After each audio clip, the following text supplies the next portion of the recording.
Kieran, we're here with Box of Bants, and I'm very lucky to be in the mansion, the Blaney mansion with former BUI Celtic middleweight professional champion and also former 10-time amateur champion Christopher Blaney. Hey Chris, thanks for having me here. Thanks for having me. Yeah. So Chris, no Mr. Genuine, you've walked away from the game of boxing. How's life been the last few weeks since you've announced it? Yeah, enjoying it as you can see. Eating what I want, drinking what I want, and not feeling guilty. Yeah. But being honest with you, I don't think it's sank in yet really. Yeah. It probably will when the boxing starts and when I'm in the corner for my sisters or my brother or anyone from that boxing club.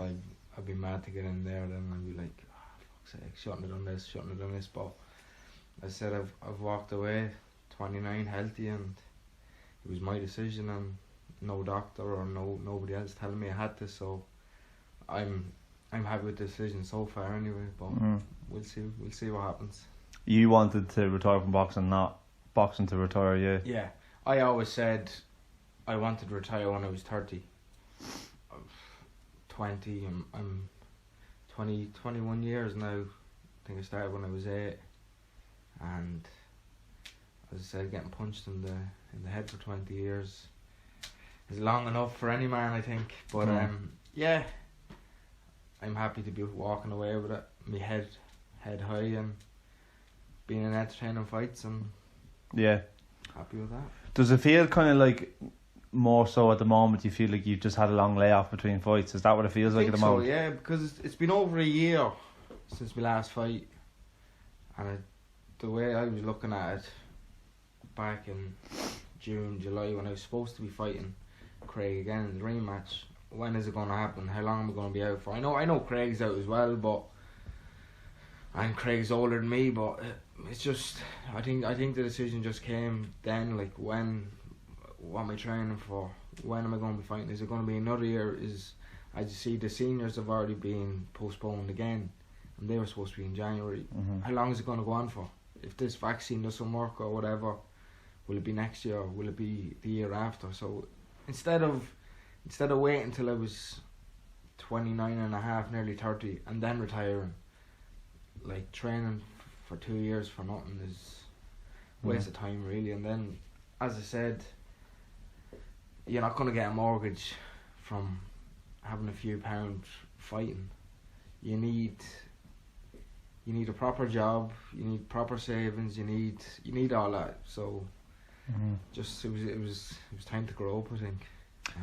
Yeah. Did it get to a point in time over the last year where you just thought, look, I'll fight for the Irish title, try to get it, and then I'll just walk away? Was that in your mind? Well, fighting for the Irish title, I think it puts you in the top 15 in Europe or something. So I thought, win the Irish title, or if I lost the Irish title, retire then. Because it was only a matter of time then before I was going to retire, because there was nothing going to be there. But if I won top 15 in Europe, and then maybe a couple of big fights, a bit of money fights, so yeah, it was a matter of time before I actually did retire. But as I said, if I went down to Waterford and lost against Craig, I would have packed it in then. Yeah. So. And like I said to you earlier, like I bumped into you in Navan when it was happening. I actually completely forgot that you were staying at home. Like you came home and you stayed at home. I completely forgot bumping into you. But you were with your girlfriend. I know you've been with her quite a long time, and you just seemed. I can imagine how difficult that was for you living abroad in Bolton the whole time, living in Manchester. Bolton, Manchester. In Manchester, and basically at the weekends, basically being on your own, and your girlfriend and your family being at home. I can imagine after a while that. My girlfriend actually moved over with me.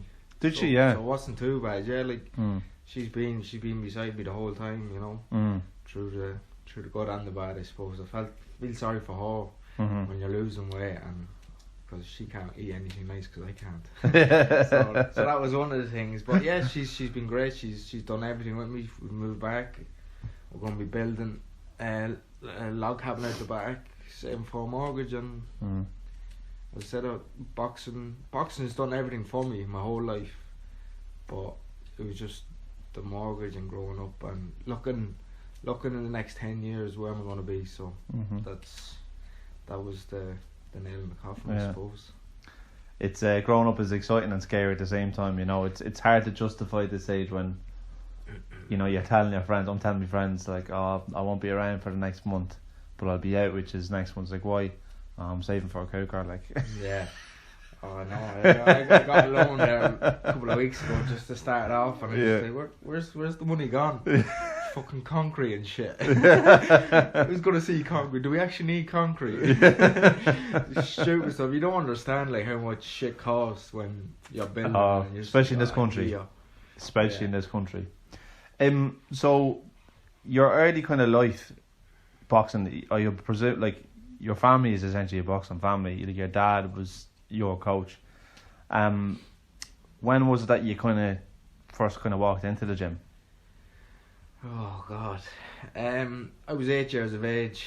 I was living in Navan in Reesk, and I was a little shit. In trouble every day of the week in trouble, and I suppose the boxing club opened up in '99, and Dad brought my older brother Daniel because I was too young, and then brought me anyway, and they let me train, and I loved it. I absolutely fell in love with it, and couldn't wait for Tuesdays and Thursdays. But if I was bowled, I wasn't allowed to go training. So Dad would always say, well, you done this, you done that, you broke your neighbour's window, you whatever, which I have done, and you're not going training, and it killed me not to go training. So I suppose in a way it made me not to be the person I am. Well, it should be. All my friends growing up, they've all been in prison. They've all drugs, junkies, you know, the whole lot. And I think we moved out here when I was 10, 11. And it's because, well, obviously Dad wanted to come back out here anyway because he's from Wilkinstown.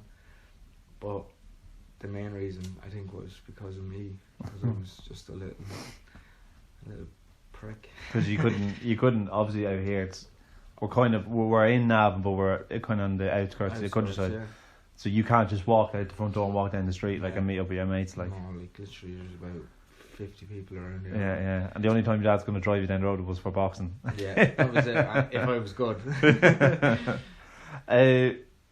Was there did you kind of take a shine to it straight away, or did you immediately did you find that you excelled in it? I wouldn't say that. No, I loved the training, I loved watching it, but I was always too young to get into the ring because I was only 8, and I think I was training for about a year, and my older brother, he'd be 2 years older than me, Daniel. Dad goes, go on into the ring there and 2 years can spar, and he punched the head off me. And I don't know why I loved getting the head punched at me. Every week then we'd be sparring and he'd be milling me, punching, like I'd be crying with thickness. Yeah. Especially with your brother. Yeah, hated it. And then it continued on to when I was at home. I was like, come on, fight me now. You know, like shooting stuff like this. And I think I was about 13 when we just, the week before he hammered me again, and then that Tuesday or the Thursday we sparred again, and that was the last time he's ever beat me up. So, like, I don't know how it happened, it just did overnight, something just clicked, and that was it then. Now you're wearing a me jersey there. Did you play other sports? Yeah. I played soccer for Torrey United for a while. Yeah, we used to hammer them all the time. Albion Robs. Not anymore, I don't think. No, I'm only joking. There was times they did hammer us as well. Like, yeah. Yeah. But I started my GAA career out in Navan O'Mahony's when I lived in Navan when I was about 6 or 7. Paddy O'Brien used to always collect me and bring me home because my dad used to be working nights. But Paddy got me into the football like he did many people in Navan. He was a legend, and then moved out here, and Paddy was still picking me up when I lived in Wilkinstown to bring me into Navan. And I just had to say to him, look, Paddy, thanks for everything, but I can't have you keep coming out. He was like, oh no, I don't mind. And I was like, no, Paddy, you can't. I'm gonna play with the Wolf Tones, and played with the Wolf Tones since I was minor. Yeah. So 16 or. Yeah, so quite late. Played since just before I turned pro. And I'd probably go back now and go to second or third team. There's lads nothing too serious now. Just keep me a bit fit. Was there ever a time where it kind of came to a head where it was like, because it seems like your schedule was full, like, with sport. Was there a time where it came to a head where it was like, right, I have to choose a path now, like with boxing or? Yeah, I think I was 19. I started working in Heaton and Sport World in Navan, and I was playing football for the Tones. And I wasn't giving boxing. I was kind of fed up of it because I've been doing it and I wasn't really enjoying it. And then I think I was in the pub one night. I was in Scannons in the local. Dad was there, and I can't remember who was fighting. But somebody I beat twice as an amateur, winning a title. And I was there looking. I had a few drinks on me, of course. And I was there looking. I was there going, for fuck's sake, that could be me, blah blah, and working in Heaton's, playing football. And I said to Dad, I says, I'm going to give it one more go. And he says, yeah, I think you're right. And I said to him, I said, I'm going to quit my job tomorrow. And he goes, don't be fucking stupid. He goes, you need your money, blah blah. And I says, well, if I don't quit my job, it'll be on next week. I'll do it next week too. And I went in and had a chat with my boss the next day, telling him. He was like, I can't fire you. And I was there going, what am I supposed to do then? So I wanted to get in the door straight away, you know. And Dad. You can't. If you quit a job, you have to wait a couple of weeks or months to get in the door. So I have no money. Yeah. So Dad was like, set up a few interviews, blah blah blah, whatever. Came back and go, Dad, quit my job. And he goes, you fucking gobshite. But as I said, the following week, I was in London with Steve Goodwin, talking about turning over with him, and he's a really good man, Steve Goodwin. Yeah, great man. And I sat down and had a chat with him, me and Dad, and Anthony Upton just rang me out of the blue, you know. So what are you doing in London? I says, I'm with Steve Goodwin talking about turning pro. And he goes, I'm in the gym here. He goes, what do you think about coming over to Ricky and having a trial or whatever? And I was like going, yeah, fucking right, I will. And the following week then I went over there for a week, stayed in the Upton's house. And I remember the first time, like, Ricky, I used to love Ricky growing up. He was my idol, and I used to stay up stupid o'clock, watch him fight, and walking into the gym, fucking shit myself. I was just there going, here. And then got into the ring, and he could tell I was nervous because I was doing everything wrong. Like a jab, couldn't throw a jab, couldn't do anything, and he just stopped. And he goes, what did he say? He goes, Christopher, I know you're nervous. He goes, I'm just like you. I fart and shite the same way you do. And I just kind of went. That's the most Ricky Hatton thing. And I just kind of went, oh yeah. And then from there, then he goes, right, go home, work on this, and that was it. And he signed me, and it's all because of the Uptons as well. Like, let me live in there. And if Anto didn't ring me that day, I probably would have went with Steve Goodwin. So. But one thing I want to touch on before we get to Ricky, like, is your amateur career, because it was actually quite really decorated. You were 10-time Irish champion, quite a few times before you even turned 18. I tried to find records of all the fights, but I couldn't find them at that age. Unfortunately, there just wasn't the info. But what I do have is from when you turned 18, from when you started to really compete at the highest level in Ireland. Yeah. And that was kind of seen as the golden generation. Like, you fought Bernard Rowe in the intermediates, and that was on the 9th of December. So it was pretty much 3 days ago, 9 years ago. So almost 10 years. Next year, you fought Bernard on the intermediates, and that's when you were 18. And then you entered the elites. No, actually, sorry. You were in the elites earlier on that year. Yeah. So you competed in the elites and then you fought in the intermediates then later on the year and beat Bernard Rowe. Do you remember that? No. You don't remember any of that, do you? No. I remember fighting Bernard Rowe, yeah, but I thought I've done that before I done the seniors. Let me check here now. I have dates, years written out, everything. So yeah, so the 9th to the 12th, 2011, and then your first elites. The first time you participated in elites was the 12th of February 2011. That's what I have here.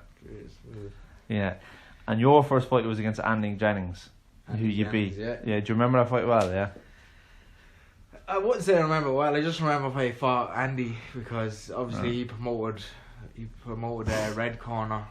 Like, good friends with Andy now. Like, I was only texting him the other day, and yeah, I remember fighting him there and then. Yeah. Well beating him. Yeah. At that time, like in your life, like you were so young then, and that, as I said, the gold generation. So I kind of said this to you earlier, but the people who fought that night, but I was going through it and I was just like, oh my god, like they could have been charging 50 quid at the door to watch the fights. Like for the women, it's Michaela Walsh, Derval Duffy, Kelly Harrington, and Michaela must have been so young there as well. John Joe Nevin, arguably the best amateur ever to come out of this country. Craig, who you went on to fight in the pros, Michael Collin and Ryan Burnett, like 1 2-time world champion, 1 potential world champion. Eric Donovan against James Fryers, 2 great fighters. Darren O'Neill, Tyrone McCullough beat Sean Kilroy. Davey Oliver, another one, representing the country so many times. Phil Sutcliffe, Ray Moyle, John Joe Nevin, Stephen Ward, Anto Upton, your friend, who beat Tyrone McKenna. Jamie Dowling beat Roy Sheehan, another Roy, very, very talented fighter. Jay Quigley, who you fought in the next round, who beat Luke Keeler. Conrad Cummins, who you also fought. Niall Kennedy, Tommy Sheehan beat Sean Turner, and Joe Ward won his final as well that time. Do you remember that night at all? Do you remember all those fights going on? Do you remember I don't remember them fights, no. Obviously you look back now and you're like, yeah, like of what they've done, but I knew all them lads from training with the Irish team, like, so we're all just kind of friends, and like obviously looking back now and what they've achieved and where they're going, it's incredible. Yeah, and you look at the ability, it was probably just the norm to you, just saying this is the level you have to be at, you know. And now we look back and it's like, wow, like we really had it good back then. Like after that, like when I look through all the elites that you competed in, you were always so close to winning sometimes, and you got beaten in the semi-finals, but you were against such good people, like such good fighters, and it was literally that in some of the fights. I got bet by John Paul Delaney in the final in the last one. That was your last? But I was already knew I was turning over, so yeah. It was the only title I didn't win and wanted it so much, but yeah.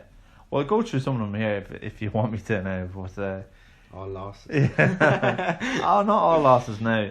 So after you fought Andy, you fought Jay. Do you remember that fight at all? Yeah. I had good friends with Jay. I think I started off his winning record. So that's my claim to fame. I think he went 2 years, was it, without losing a fight? I think so. Yeah. I was the first one on the list, and then somewhere in between as well. Do you know how good he was back then? Did you know he was going to be? Yeah. I know. Like Jason, he was looking at him training. You see how dedicated he was, and like everything was serious. But like with the likes of Ray Sheehan, myself, Tyrone, Paddy Barnes, like we'd all just be there and we train hard, but it was all just fun. It was just we didn't realise how serious it was and how serious it was going to be. It was just we were getting a bit of money to train and go abroad and beat up a few foreigners, and that's the way it was. Like Jason was always so dedicated. Him and his dad, you know, everything was down to a T. But yeah, I knew how good Jason was, and it was great to share the ring with him. And that year as well, that was the first time as a senior you kind of went abroad with Ireland. You went to Poland, you went to the UK.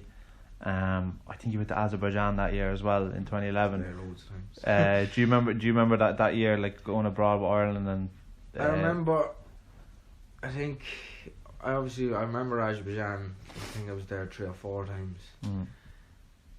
What a shithole.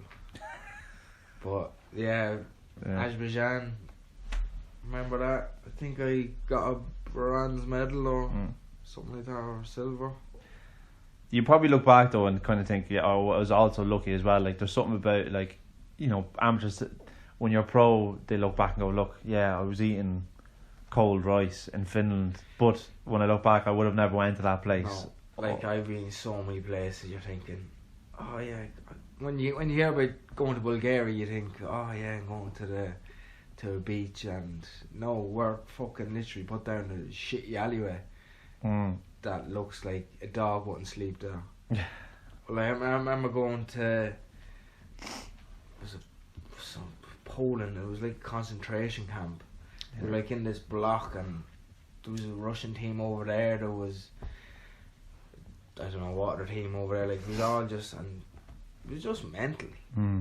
Like growing up, when you're walking through snow that's up to your knees, and as I said, boxing's given me all this, and it's brought me to places, and I've had food that I never thought I would have ate, and I definitely will never eat it again. But yeah, like only for boxing, I wouldn't have been to these places. Yeah, been to some shitholes, but I've been to some great places as well. Yeah, it's great because you're getting paid to just basically do what you love and travel and stuff. And hit people. Yeah, that I can see why now the Irish team now, with the funding that they have now, I can see why so many of them, like Amy Brothers and all those fighters, they don't want to turn over because the funding is so good now, the money that they're making, and they're just travelling all the time. I can see why a lot of them don't want to now, but when you're not in that circle, you need to. Yeah. So the end of that year, that's when you took part in under 21s, and you had a long run to get to the final. Like the 14th, you beat Shane Egan. That was a prelim fight. The next day, you fought Eamon Tide. Do you remember that? Remember Eamon? I was mad to fight his brother John, so I took it out on him. John beat me the year before in the intermediate final 1-0, so I was mad to fight John. Just never happened. Yeah, it's the one that got away. So that was quarter final, and then the semi final you beat Bernard Rowe on the 21st, and then you fought Conrad in the final. Was that really frustrating because you'd fought so many people just to get to the final, and then you lost to Conrad? The video is still up online on your own channel. Yeah. Do you remember the fight? I remember the fight. Yeah, I hated Conrad for so long. Like hated him. I think I beat him, or he beat me, and then I beat him, and then he beat me again. I remember fighting 3 times, and I just remember the time that I beat him, and it was I was robbed, and given out. His father wouldn't shake my hand, anything like that, and that's not the way I was brought up. Look, if you lose, you lose, and ever since then I was like, fucking prick. And then he beat me, and then he's shaking my hands, and his father's hugging me, and I was just kind of like, what the fuck. But I hated him for so long, like. But I suppose as you get older and you get closer, and he sent me a nice message when I retired, and wish him the best of luck. He's got a family now, and he's still fighting. But yeah, it's just that thing. Like I never hated anyone that I fought. It was just Conrad. I hated him. I just hated him.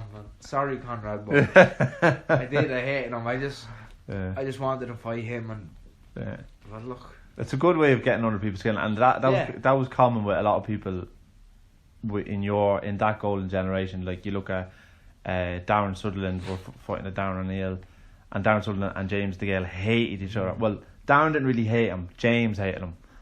But when they were fighting, obviously there was some resentment. But like I suppose that's what you need.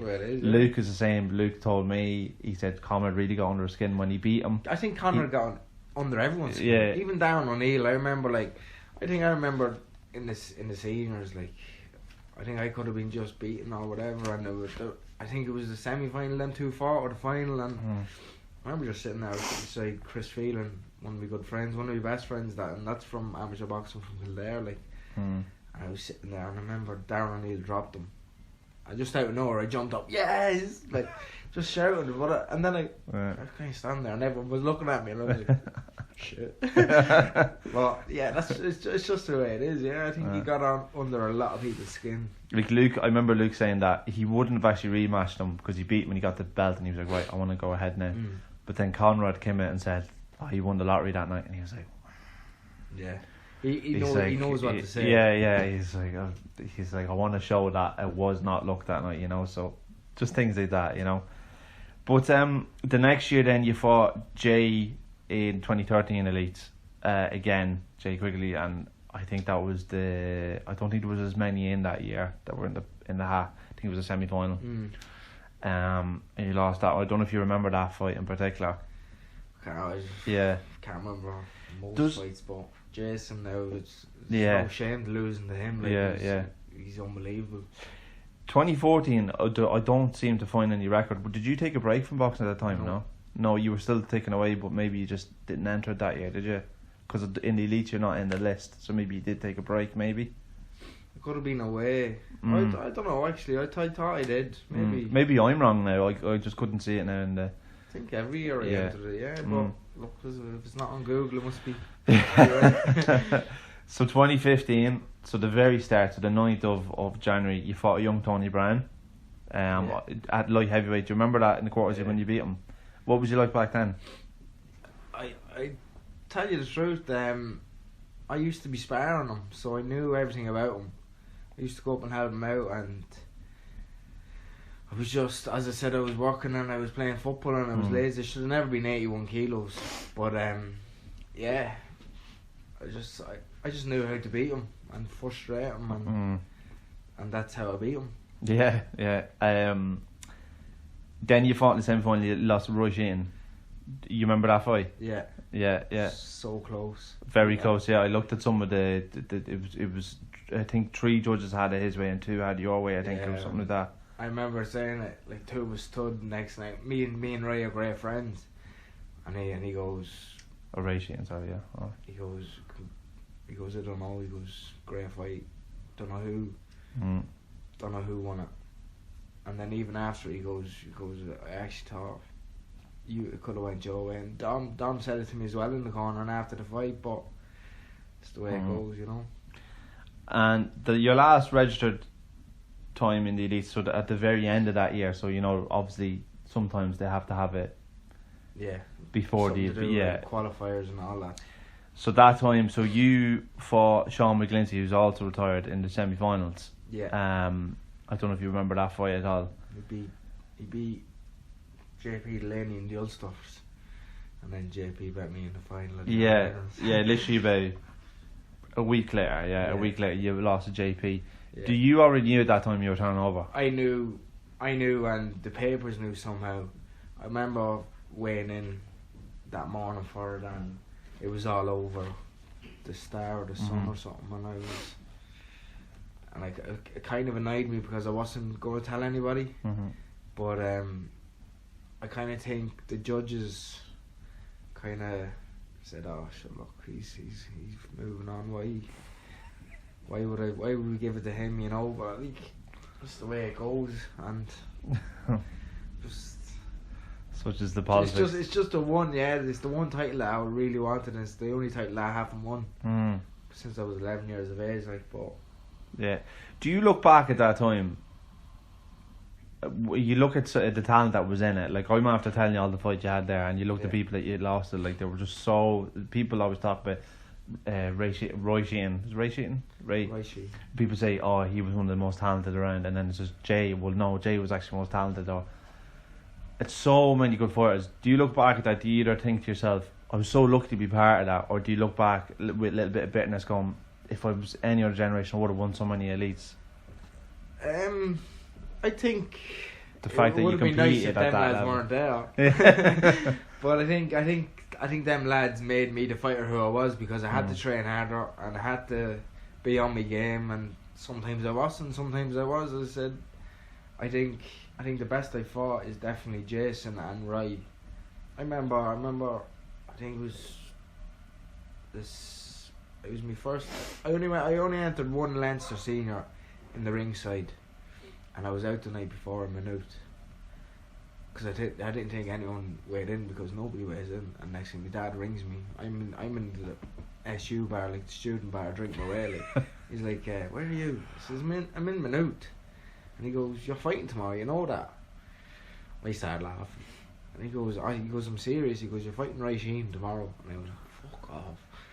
And he goes, well, you better be home tomorrow because I'm leaving at 5 o'clock with you or without you. So I was there like, oh fuck that, drinking anyway and partying, and obviously he was telling the truth. And I remember going up and fighting him, and I never fought someone that hit so hard. I think he hit me an uppercut, and I still feel it to this day. Yeah, right in the nose, and especially when you're hungover, I'd say as well. Like, it was the worst 3 rounds ever. No water in your head, I'd say, just rattling around your brain. Even after the fight, he was laughing. He was like, I could smell the drink off you. you know, Ray wouldn't give a shit, he'd tell you. And I was just like, I got told last night I was fighting. Yeah. He goes, I didn't even know I was weighing in until Dom just picked me up. Like, I was like, oh, grand. I was like, fuck's sake, Dom, what you pick him up for? I would have had a Leinster title without even fighting. But, you know, like, looking back at them memories, like, it's unbelievable. Like, it is great, like. So. Yeah. So the pro game, obviously you said you met Ricky. Ricky was someone that you obviously looked up to, and you went over to train. Looking back at your amateur career that we talked about, were you thinking to yourself, were you thinking of reaching the very heights of world titles? What was your ambition like turning over, especially with Ricky? Like as I never claimed to be the best fighter in the world, the best technical. I had just had a great time doing it and enjoyed everything, and what I set out to do was turn pro, see how it goes.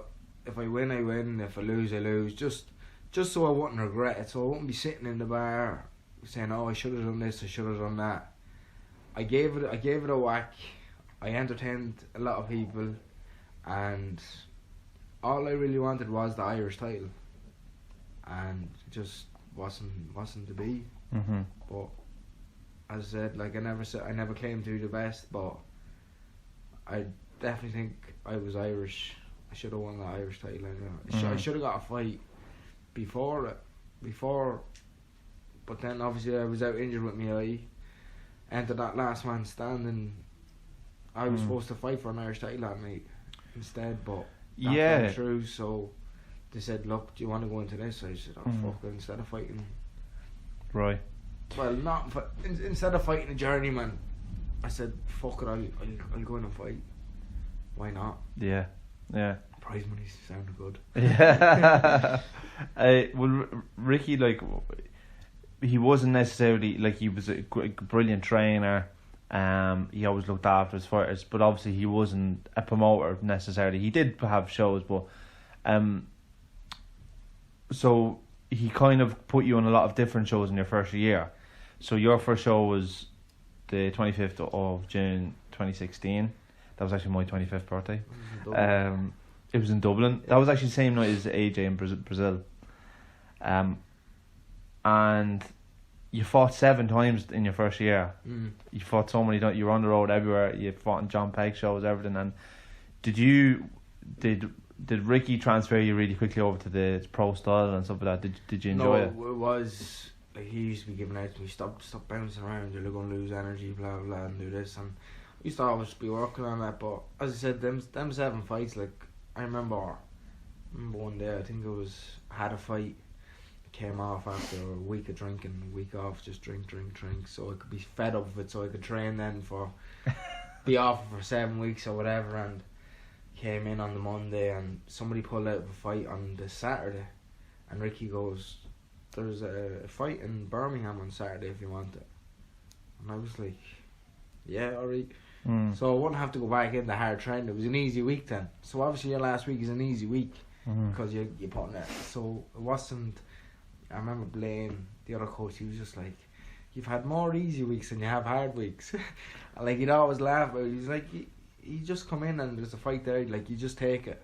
Yeah. But like, I think the thing is you have to be busy, and I was busy for the first year and the second year, and compared to now, like with nothing being happening, so I like if I wasn't busy, I don't think I would have been. You know, it doesn't pay not to be busy, so that's why I used to just take fights, and I think Conor Slater, I think I was on one of his shows, and he was like, "You're the easiest person to match." He goes, "Anyone we give you, you just say yeah straight away." And I think that's the way it was. Like, yeah. When you were living in Manchester, was it difficult at the start? Because when I was researching, I saw an interview with you and Enya Martin, gives a laugh. I don't know if you remember that. No. Blaney, she has her page. She's done some videos with Rory stories. Yeah. You know, she puts on the Dublin accent, and she was kind of interviewing, but Gym, I think it was, yeah. But it was just very, very funny, like, because obviously she wasn't necessarily taking it very serious, you know what I mean, and interviewing you, but she kind of asked you a question, and she didn't delve into it because she was trying to keep it a really funny interview, but you were kind of saying, well, look, yeah, like, it's grand being in Manchester and everything, but like, the weekends all the lads go home, and I'm on my own. Was that very, very difficult for you? It was, yeah, especially at the start. I was on my own, like the lads lived in Birmingham or around, and I was there on my own, like, and you know, like, I don't mind being on my own. I prefer like just sitting in my room, sitting on my bed, watching telly, and then getting up and going for a run. But it's just when you're bored on your own, all you think about is food. And you're just like, oh, what'll I eat, and you're not allowed to eat any of it. Yeah. So you think, oh, I'd love a Chinese, and then you're going to bed and your stomach's talking to you, but you're just dreaming of Chineses and all that. But I think that was the hardest part, is just when you're bored, you just want to eat. That was hell. You're thinking, oh, I'm going to get up now, go for a run, I'm going to attack the day, but then when you get home, you're like, well, so what do I do now? Yeah. What's on telly? EastEnders. Oh, yeah. Great. Yeah. So, the 7th of October 2017, you were co-main in the National Stadium when you fought Matuzi Royer for the BUI Celtic title. Was that the best night of your career, do you think? Yeah, definitely. I remember me and Dad and a friend from Wales, Lee, went up to the weigh-in, and like, we didn't obviously seen pictures of him on videos, and we was like, which one is he? And next thing we thought it was another fella. Next thing this fucking fella gets up and takes off his t-shirt, and I was like, oh, holy Jesus, head to toe and tattoos, built like fucking shit house, and I was like, that's not him, can't be him. There's no way he's making 11 stone 6. Gets on it, makes it, and I was like, oh, fuck me. It's his record probably deceived you as well, yeah, I'd say. Like, because I think he was 15 and 30 or something like that, but he wasn't a bad fighter by any means. He obviously was someone who just didn't get the right opportunities. He wasn't the best boxer. Yeah. He wanted to fight, and obviously I was boxing him, and then when he was in close, I'd be holding the blind side of the referee, and he'd be getting warned for it. And I think I boxed very well that night, and I think after the fight, he went up to Ricky. He goes, I'm a big fan, and Ricky was like, oh yeah, fair play to you. He goes, but this is not WWE. And Ricky's looking at him going, what? He goes, this is not WWE, like, holding and wrestling me. And Ricky was like, fucking hammered you, like, fuck off. And your man was just stood there, and that was it. Like, I boxed well, and I wasn't getting brought into a brawl, and there was plenty of people there. Like, the walkout was phenomenal, walking out to Aslan Crazy World, and that was one of my coach's funeral songs. And when it stopped, the whole crowd kept singing it, you know, and I was kind of welling up. Stephen Sharp said it was his favourite ever show, and he said to the point where he's so proud of it, he nearly started crying. Yeah. I was just like, oh, hurry up and stop singing, like. So I was supposed to be fighting this fucking scary cunt in the corner, and I'm there like holding back tears, and the crowd just kept singing and singing and singing. I was just like, fuck's sake. And then Rick was like, Chris, come here. And Ricky was talking to me like, this is. Ricky used to always give out to me when we're warming up. He's like, Chris, because I'm such a slow starter. He's like, come out here in the first round. He goes, don't go in there like you just got out of fucking bed. And he used to always say, he's like, when you get in there in the first round, not like you got out of fucking bed. And that was the thing about the last man standing. He was worried about. He was like, Chris, you can't lose the first round. He goes, you have to straight in, blah blah blah. Which is funny because you were such a good amateur. Yeah. You know, it was crazy. I think because then I was just like, there's loads of rounds, just get me feel, you know, and obviously. But he was probably kind of slowly taking the tempo out of you as well, because you said bouncing on your feet and all that, so you were trying to slow down. And just caught when I was there. Ricky, you're telling me to slow down. You're telling me to fast. Fucking make your mind up. I remember interviewing Jamie Moore though, and he said he had a great way of calming people down. Like Jamie Moore said when he fought Michael Bridges the third time, they had a great rivalry. But it was kind of a lot of bad blood as well, because Jamie had kind of beaten him but then lost by disqualification. And when Michael Bridges got the belt off him through that, and it was just and it was in Michael Bridges' hometown, and he was bricking it in the change room beforehand. He was basically sitting on his own in the back of a shower, and then just Ricky Hatton just walked in and says, "Hope you're not, you should fucking shit yourself," and slapped him on top of the head. And he said after that he was just like, he says, "You're far better than him," and then walked away. He said after that he said he was fine. Yeah, so I'm sure you've had that experience as well. Ricky's he's been there, he's done it all. He knows when to be serious and when to have the crack, and I think we got on like a house on fire. The whole lot was Ricky, Blaney and Mike, so it was great. Go on, give us a funny Ricky story there. Go on. Oh Jesus, put me on the spot. Because they made the videos that used to come out when you were training there, and I was thinking to myself, I wonder if Chris is seeing all this. Like the one where he's like, right, good day at the gym, and he's walking up to his lovely car, but he walks behind it and he comes out. He gets into little only fools and horses. There's another one I was doing. Somebody sent them a drum with Irish thing on it or something, and I was doing my strength and conditioning, and I was actually doing muscles on my necks with the band, and like I didn't see him coming over. Somebody was recording him, and I was just there stretching out. Next thing he's there bent. There's only one ginger man. And I just there like, what the fuck is going on? Like, and he just banging it away. There's only one ginger man. And I'm just like, will you fuck up? I'm trying to train. Like, the camera stuck in my face. I was like, going, fuck, I wish I wasn't here. So that's one of them, anyway.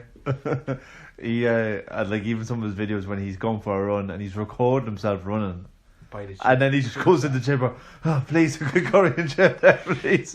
Yeah, there's another story he was telling me. He goes, he went into it one time and they actually put on a bag of chips for him. And they were like, your bag of chips? He's like, no, it was only messing. Just runs off. So I think they're used to him now. There's one-liners as well, even like one interview saying like, talking about Conor McGregor and fighting and boxing. He was like, are you into UFC, Ricky?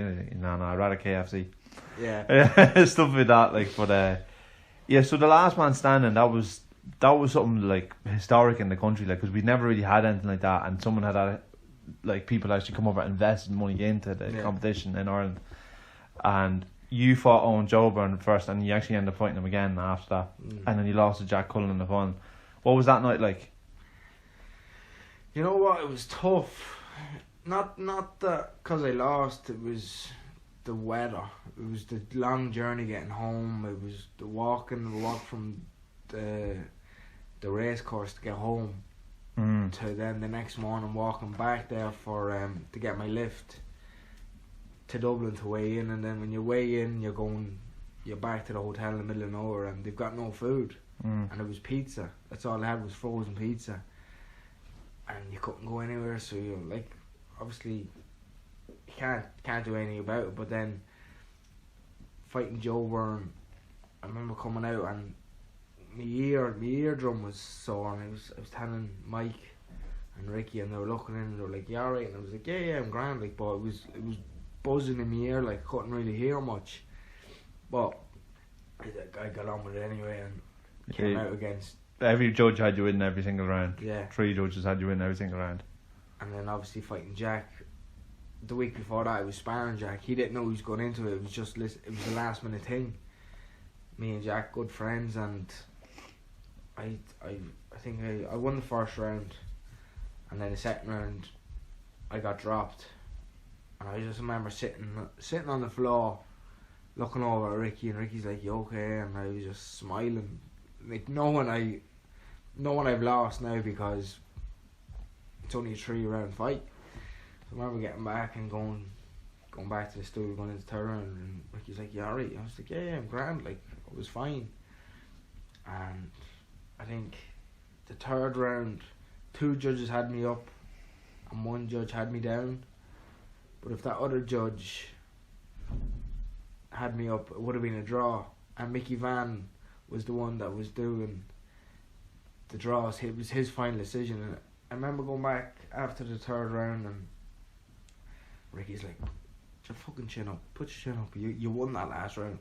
He goes, "For me, that's a draw." He goes, "A Mickey Van." And I was just like, oh, like, you know, I wasn't in the mood for him. I was just walking around, and look, I know Jack was thrown into the deep end, then straight away he was back in. Like, we're after having a war there for 3 rounds, and look, we had a plan, knowing if you beat Jack, they want you back in 10 minutes. He goes, "I might fuck." Rick goes, "I might fuck letting you go out there." He goes, as soon as he goes, "No interviews, no nothing." He goes, "Get the fuck out of the ring, get into the dressing room, take them gloves off and your wraps." He goes, "It'll take half an hour." He goes, "So the Irish title fight will have to go ahead between Greg O'Brien and Jay." Yeah, and you will have, and that went 10 rounds, and you'll have your rest. So like that's how good he was. He knew how to fucking manage. How to delay, how to manage, and look after the best. You know, like Jack was only in there 5 minutes, had a drink, and Conor Slater was like, "Come on, you're on now." He's like, "What?" He's like, "Yeah, you're on now." He's like, "No, man." He goes, "Well, you can either fight or you can't."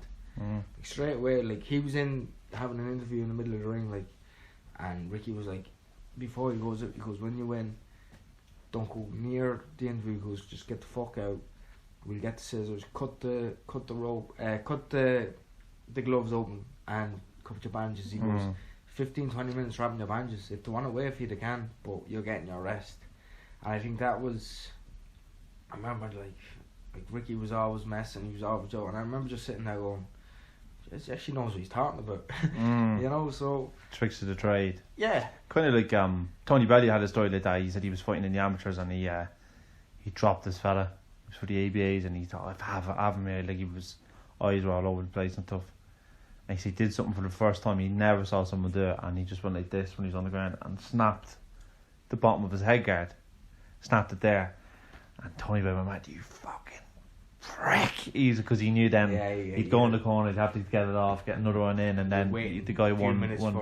So just like what you're saying with Ricky, like game management, as they call it, man management, whatever it is, very, very smart. So people don't appreciate that stuff, really. I reckon if Jack had his half an hour, 45 minutes rest, it would have been a totally different final. Like, he went in the first round, and obviously Roy knew he was fucked, because it was a war. Like, I if I was losing, I was losing, but I was giving it everything. And that's the thing about me. Like, I won't lie down now. I won't say, "Alright, I've lost," and just continue on. I'll go and I look for the knockout, and I did, and it just wasn't to be. But I definitely think if I won that fight, me and Roy, I reckon I would have definitely, it would have been a completely different fight, and it would have been a lot better for the TV. So look, it just wasn't meant to be. But funny enough, you fought 14 months later against Owen Joburn again, on the very colourful John Pegg's show. Very funny man. Why did that come about, and how did it come about? You fighting him again? I actually don't know how it came about, but they were like, "You fight against Joburn," and I was there going, "Oh, I've already beat him. He's shit." And I did. I trained harder. Don't get me wrong. I did, because I knew I was fighting a week later. It was 21 days later you fought Tom Stokes. Tom Stokes. Yeah. In his own hometown, like, and I thought that's a good fight, because I beat his brother in the Haringey, Josh Stokes. So I thought, oh, he's gonna be coming for. He's a good fighter, but Joe Byrne, made weight around and everything was fine. It was just I wasn't up for the fight. Like, do you think that's what you probably drew? I still think I won. Yeah. I give him the last round because I don't know. I wasn't myself. I was kind of letting him hit me when I was against the rope, but he wasn't hurting me and he wasn't catching me clean. But definitely won them first 3 rounds, I think, anyway. Yeah. And then I would have gave him the last round for him doing all the work. But as I said, it was probably my focus was 21 days later on Stokes. Then went to fight Stokes and it was great. It was 6-round war as well, which I thought I'd done enough. I think I lost by a round. But you know, that was you have to win more convincingly, and like it was a little small ring, and I remember Ricky fucking roaring at me. Don't be getting in a war, and I never listened to him anyway. Like, so I was just it was a 6-round war. And I remember I think it was the 4th or 5th round. He caught me a left hook, and my whole head just went boom. And his corner was screaming, yeah, you have him. And next thing he came in, and I just threw a big right hook from somewhere. I never threw a right hook in my life, and that cleaned him back. And the two of us were there, and then I hit a body shot, and I heard him, and I had him, and I was hitting him in the head and in the body, and I just couldn't get at him. 10 seconds left, and he just grabbed onto me, and I was just like, oh fuck it, I'll hold on to him then, because I was fucked. I was like, I'm getting the next round. It was just then 2 more rounds of the same thing. Yeah. And 1 round it was in it, but I remember after that I was bull take because I was supposed to be fighting for the Irish title. Then after that fight, and Ricky was like, "You won that fight." I said, "I fucking didn't though." There's no point you telling me I won it when I didn't. On paper I didn't win that fight. He goes, "Yeah, but we know you did." I says, "I don't care what you know." I says, I'm not fighting for an Irish title fight if I can't beat Tom Stokes. I'm not saying he's a bad fighter. I think he's a great fighter, but I says I'm not fighting for an Irish title. He's like, "Look, alright, Chris." He goes, "I'll give you a couple of days to chill down." We were having a drink that night, and Blaney was like, "Do you know what? You're right, Chris. You're saying it right. Don't be letting anyone tell you, oh, this." He goes, "Fair play to you." He goes, a lot of boxers would be like, "Yeah, I did win that, I did that." He goes, "But you're telling it how it is, and that is one thing about me. They all know I won't bullshit. Like, even in training, they'd be like, "Oh, is anyone tired?" I'd be like, "Yeah, I am." I was like, "Oh, we're doing another round." I'd be like, "Oh, fuck off." Yeah. To, like, you know, and I was the joker as well as anything else in the gym, and that's what said they're gonna miss most about me is laughing. But I'm delighted. Yeah. The first time I interviewed then was the Leaside Revolution. Then later on, in the year, so that was kind of just you getting a win under your belt, and then you fought Craig then in Bolton. That's where Bolton came into my head. For the Celtic title again, obviously we kind of spoke about that fight a few months ago already. You know, like you said, technically it wasn't a great fight. There wasn't really any skill involved, and it was just very tough. You got a bad cut in it. He hurt his hand as well, and so obviously you were going to do it again. He broke his hand before it, apparently. Yeah. Which he says, but like you say what you want. Yeah, like I don't know how that fight wasn't stopped with that cut. Mike Jackson done wonders for me in that. Like I didn't know how bad it was, but I knew it was bad because he got into the ring instead of Ricky.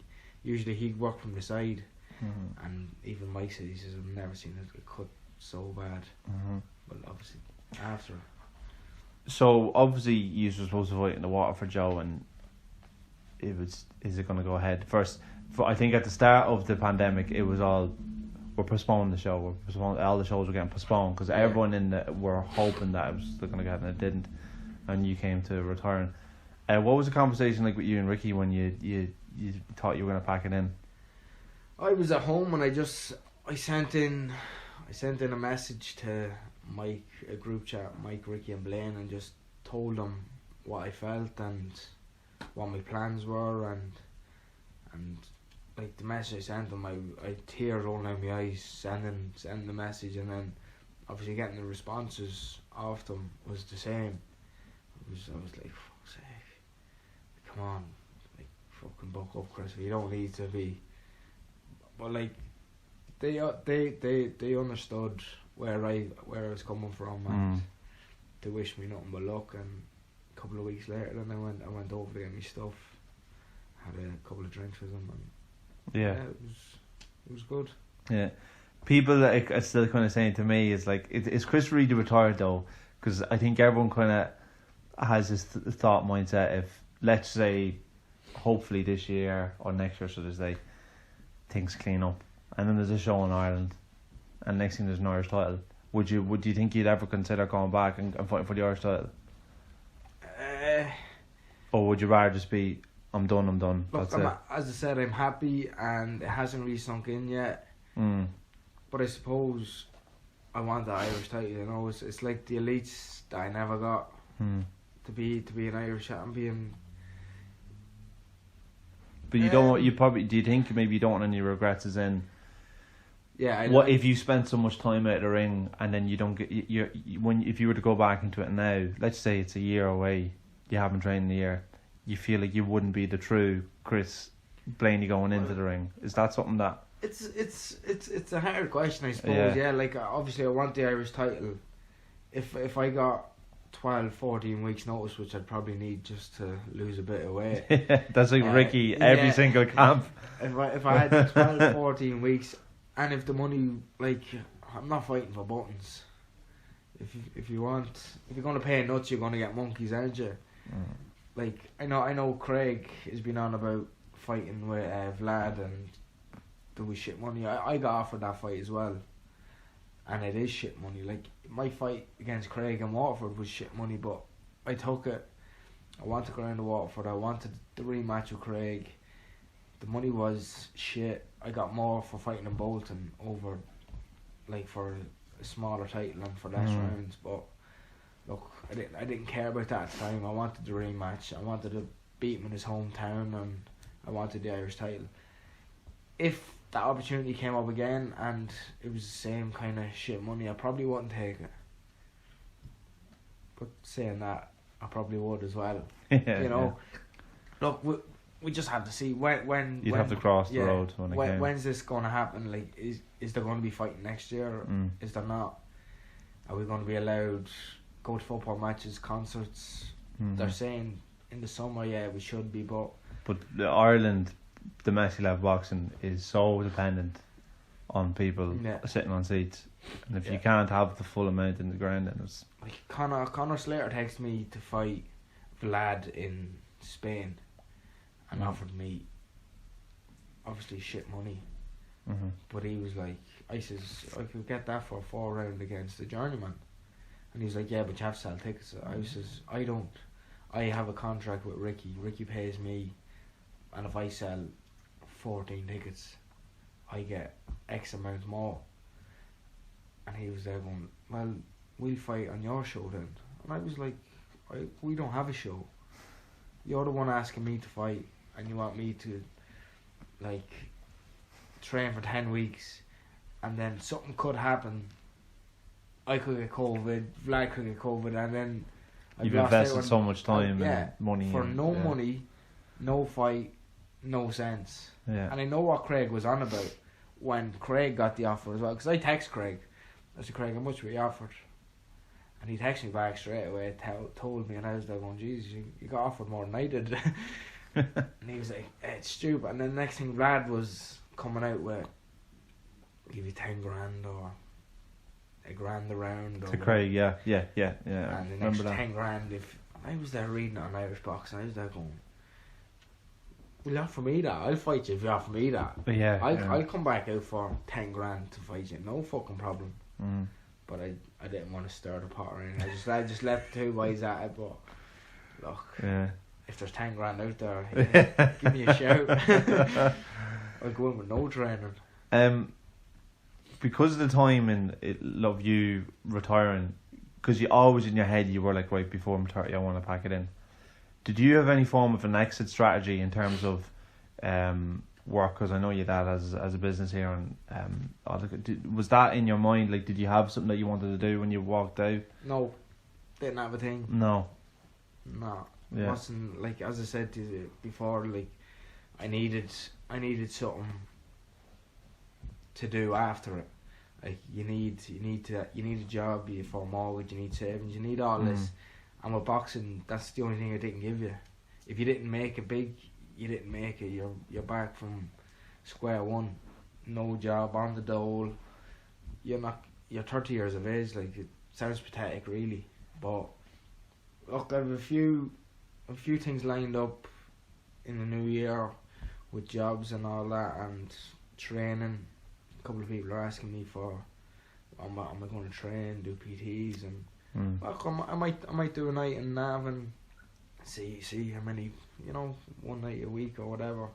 But yeah, look, definitely, I was doing a bit of tiling there a while ago, and that could be the next thing. Blaney tiling. Yeah.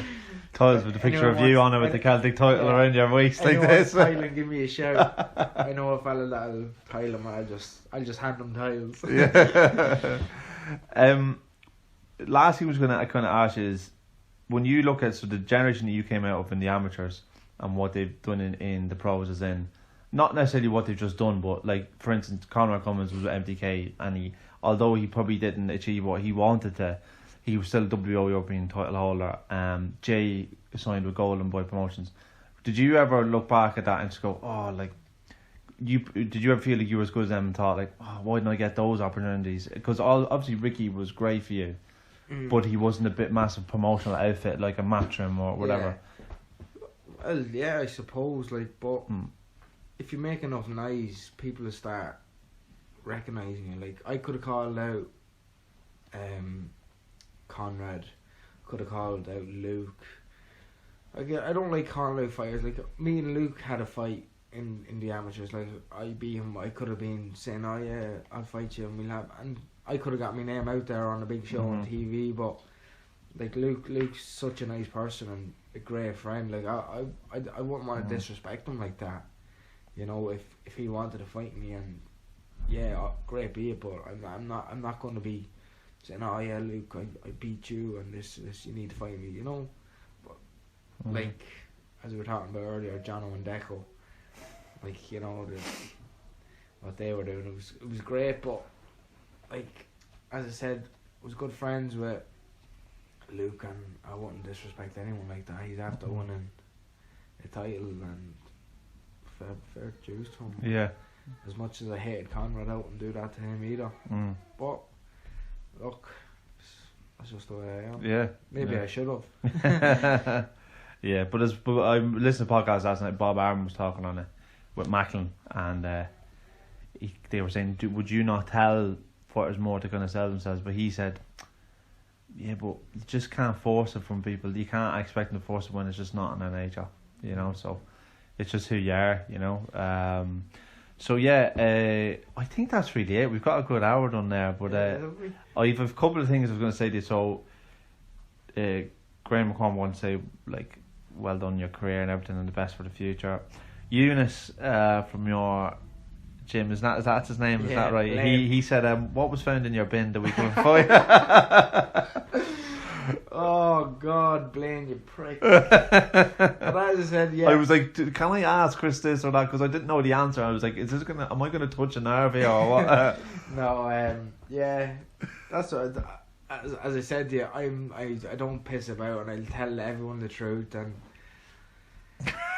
I used to live on the back of Mike, and Mike brought our bins out one night, and he opened it up, and there was a KFC bag.